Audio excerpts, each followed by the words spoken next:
warahmatullahi wabarakatuh.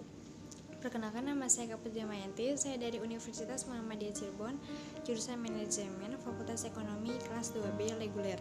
Di sini saya akan menjelaskan kuis dari dosen saya, yaitu Pak Dadang. Yang pertama itu definisi kewirausahaan Islam. Kewirausahaan adalah suatu sikap atau kemauan untuk membuat atau menciptakan suatu yang baru yang bisa bermanfaat untuk kita sendiri dan orang lain. Perbedaan wirausaha dan kewirausahaan. Yang pertama, wirausaha adalah orang yang berani melakukan usaha dengan mandiri, dengan menggerakkan semua sumber daya dan upaya, mencakup semua kepandaian mengenai produk baru, menetapkan bagaimana cara produksi baru, membuat susunan operasi untuk mengadakan produk baru, memasarkan produk tersebut, hingga mengatur permodalan operasi untuk mendapatkan sesuatu keuntungan atau hasil yang tinggi. Kewirausahaan adalah suatu sikap atau rasa kemauan untuk membuat sesuatu yang bermanfaat untuk dirinya atau orang lain. Dalam hal ini dibutuhkan sumber daya yang ada, seperti material, pengetahuan, waktu, dan kreativitas. Prinsip-prinsip kewirausahaan Islam, yang pertama itu tauhid, yang kedua keadilan, yang ketiga prinsip amar ma'ruf nahi munkar, yang keempat prinsip kemerdekaan atau kebebasan atau disebut dengan al-huriyah, yang kelima prinsip al-ta'awun, yang keenam prinsip toleransi. Yang kedua, saya akan menjelaskan tentang karakteristik entrepreneur Islam. Yang pertama itu takwa, tawakal, zikir, dan bersyukur. Yaitu seorang entrepreneur muslim memiliki keyakinan yang kukuh terhadap kebenaran agamanya sebagai jalan keselamatan, dan bahwa dengan agamanya ia akan menjadi unggul. Yang kedua, motivasinya bersifat vertikal dan horizontal. Secara horizontal yaitu untuk mengembangkan potensi yang dirinya dan keinginannya. Yang kedua, secara vertikal yaitu untuk mengabdikan diri kepada Allah Subhanahu wa taala. Motivasi di sini sebagai pendorong, penentu arah, dan penetapan skala prioritas. Yang ketiga, niat suci dan ibadah, yaitu bagi seorang muslim menjalankan usaha merupakan aktivitas ibadah, sehingga ia harus dimulai dengan niat yang suci. Cara yang benar dan tujuan pemanfaatan hasil secara benar. Yang keempat, alzam, yaitu bangun lebih pagi. Rasulullah mengajarkan kepada kita agar muslim bekerja sejak pagi hari. Yang kelima, selalu inovatif dan kreatif dalam berbisnis, yaitu kecerdikan dalam melihat tren masyarakat dan kecepatan menangkap peluang adanya solusi untuk memelihara kelangsungan usahanya. Yang keenam, selalu memanfaatkan waktu dengan sebaik-baiknya. Yaitu hampir semua pasti orang yang sukses adalah mereka yang pandai memanfaatkan waktu dengan sebaik-baiknya.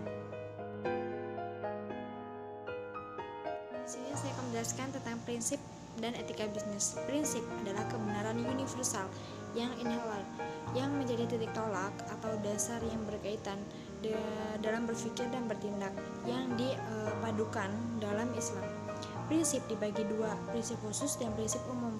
Prinsip umum yang pertama, prinsip ilahillah, tauhid, prinsip yang berdasarkan nilai-nilai ketuhanan. Yang kedua, prinsip nabawi, kenabian, prinsip yang berdasarkan nilai-nilai kenabian. Dalam prinsip ini ada nilai-nilai kenabian, yaitu sidik, amanah, fatonah, dan tablik. Yang ketiga, prinsip adilillah, keadilan, prinsip yang adil atau profesional. Yang keempat, prinsip al-huriyah, kebebasan, prinsip yang bebas dan bertanggung jawab.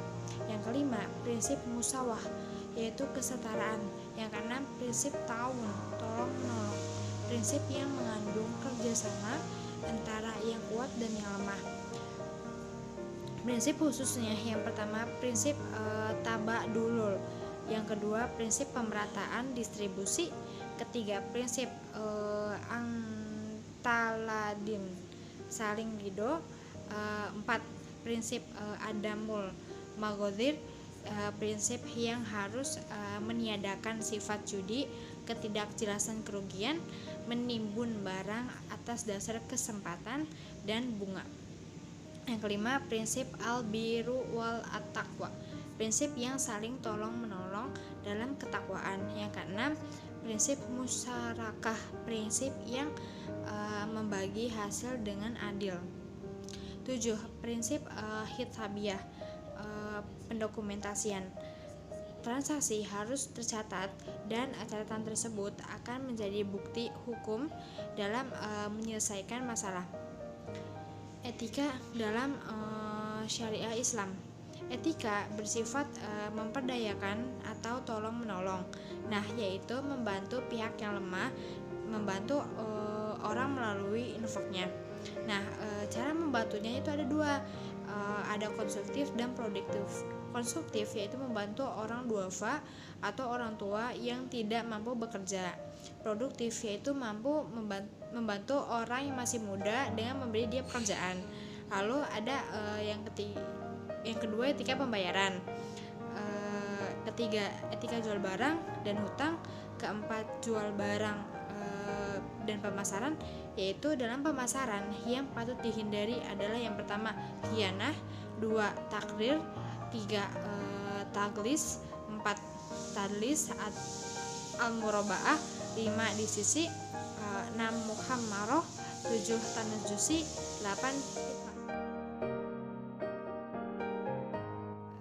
Alasan menjadi entrepreneur yang pertama itu memiliki hubungan yang baik dengan orang lain.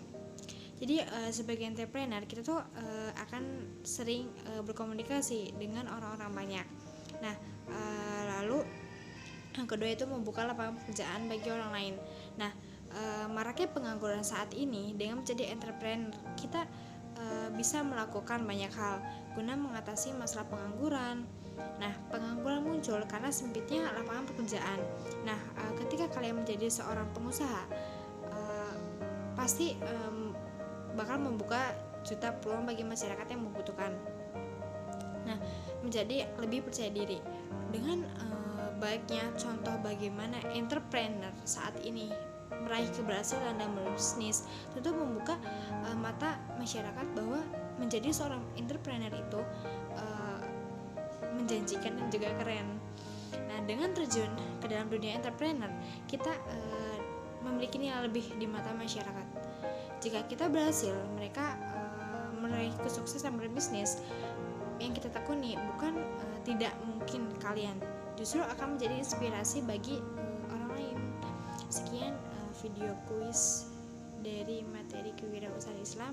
Mohon maaf bila masih ada penjelasan yang kurang tepat. Billahi taufiq wal hidayah. Wassalamualaikum warahmatullahi wabarakatuh.